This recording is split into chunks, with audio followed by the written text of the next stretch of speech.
Hey guys, Eric Sargent, General Manager at Ed Martin Toyota in Noblesville, Indiana, and this is part 2 of my personal Land Cruiser build walk-around series.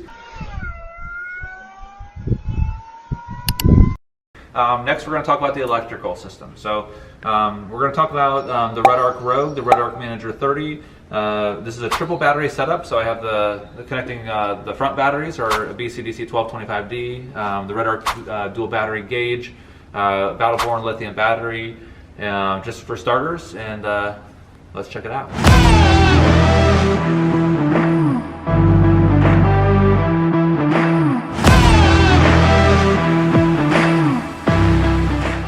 Okay, so now that we're in the back of the vehicle, we're going to go ahead and talk about the triple battery setup. First, I have one lithium battery in the back right here. This is a Redarc or a battle-born 100 amp hour lithium LiFePO4 battery that only runs my fridge and my power inverter. My normal auxiliary battery is a Group 31 up in the front. We'll talk about that in a minute. That operates all my lights, my winch, my light bar, my scene lights, everything else that's on the vehicle.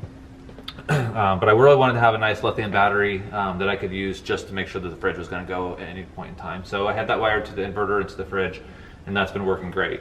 So this display panel is the Redarc display panel for the, it's really almost the same display panel for the REDVISION Prime, which is the first generation version of it, or this Redarc Rogue, which is the kind of the newest iteration of it. This came out in 2023. So this has a few upgrades over the REDVISION Prime. First and foremost, the actual, not the screen, but the actual physical Rogue box is much smaller than the REDVISION Prime box. It's about a third the size. It's about the size of a Nintendo Switch. It's fully solid state, so there's no fuses at all in it. But first and foremost to me was the ability to actually have the real estate back, having it smaller. And probably cooler as well. The other kind of addition to the REDVISION Rogue versus the Prime is that you can monitor fluid. So you can do two fluid levels. I have a 25-gallon auxiliary fuel tank, and it uses the same 0 to 90 ohm resistance meter. So I can monitor the fuel in my auxiliary tank by looking at it here, or in my on the iPhone app. So all this information that's sitting right here is really available, and the main thing is you obviously want to know how much battery you have, but you also want to know how much battery you have for how much length of time you have for how much stuff you're drawing off of it. So I just turned my fridge on right here, and as you can see, it's saying that I have 8 days of and this is going to kind of recalibrate itself. So as we sit here, it may actually go down a little bit more or up a little bit more. But on the current draw of this fridge, which is the only thing running on this vehicle, I can run for 7 days on my 100 amp hour lithium battery. Obviously, that can change if you're in 100-degree heat, or if you're in a cold environment. Obviously, it's going to be working a little bit more, a little bit less. We're in a 60-degree garage right now, so 7 days on this particular load. If I turn that off, it within a couple seconds it'll just go. It knows that there's no amperage draw, so it's going to go ahead and just say that we're full right now. So this is a switching unit first and foremost to the information center. So right now I have my scene lights on my 200.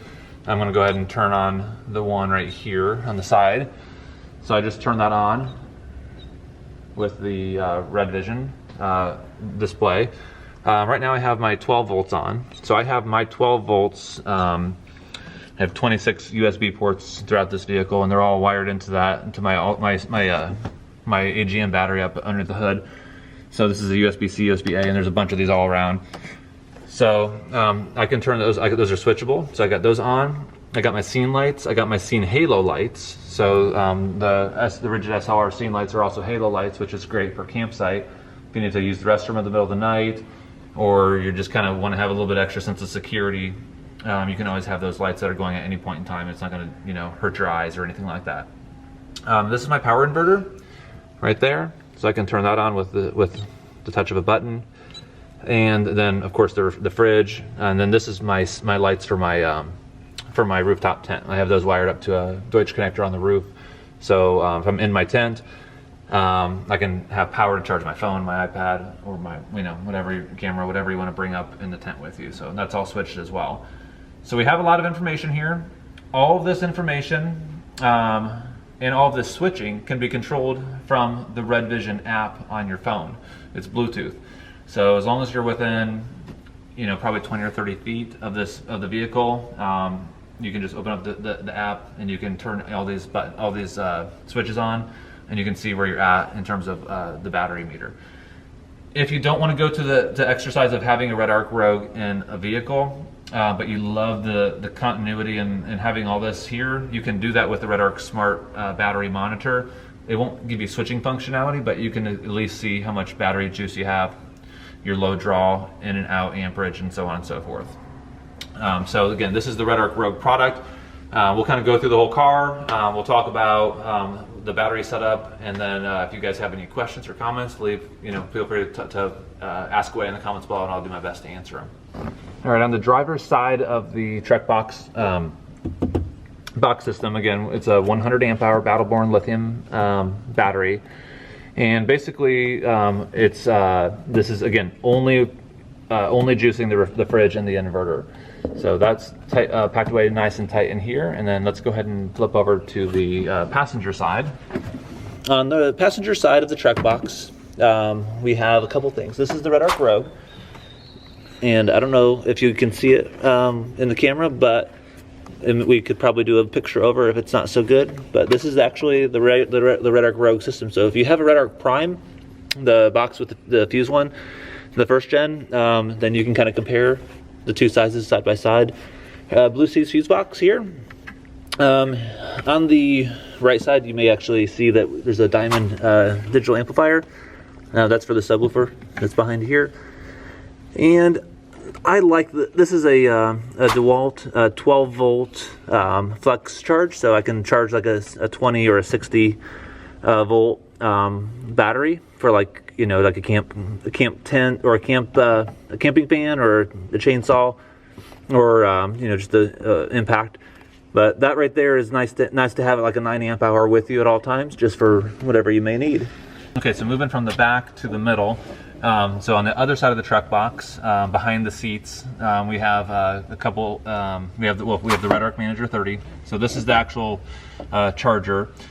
So this is going to be the Redarc Rogue with the screen, and then the little box that was on the side. This is actually the charger. So for shore power, for solar power, this is actually the unit that's doing the grunt work on it.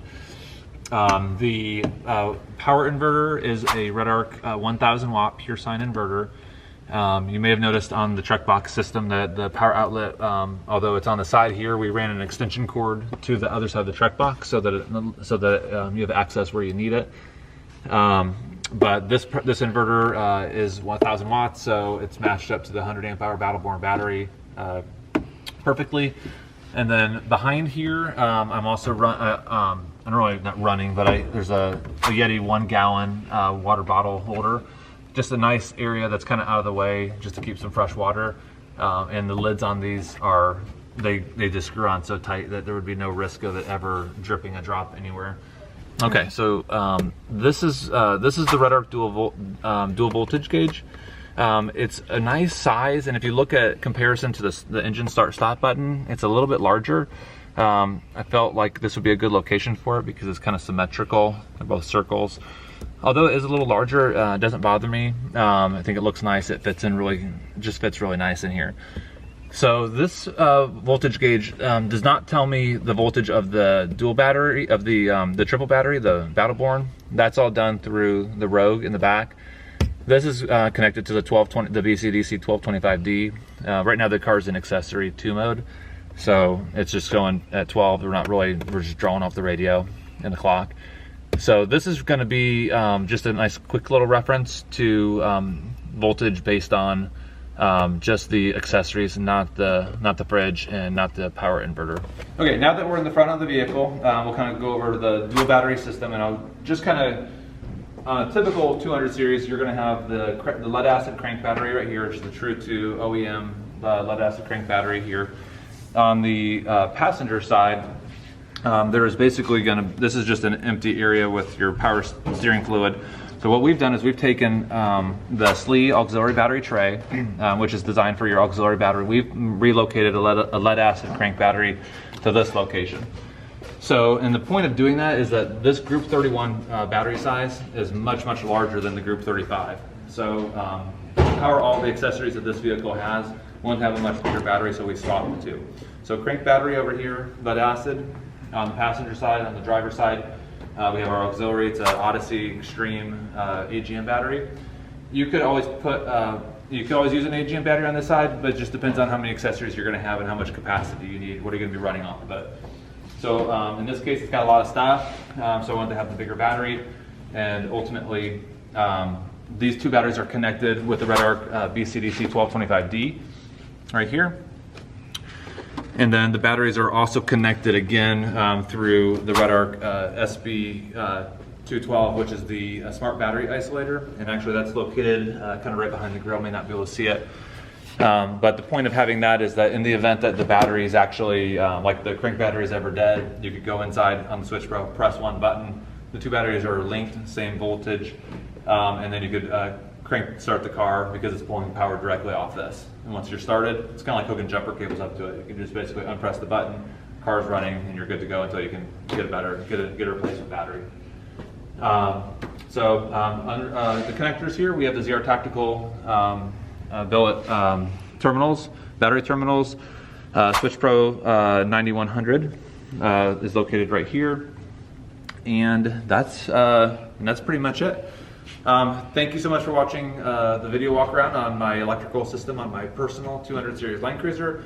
If you have any questions at all, please feel free to ask in the comments below. I'll do my best to answer. Thanks for watching. Please hit thumbs up and subscribe to the channel for future Land Cruiser content.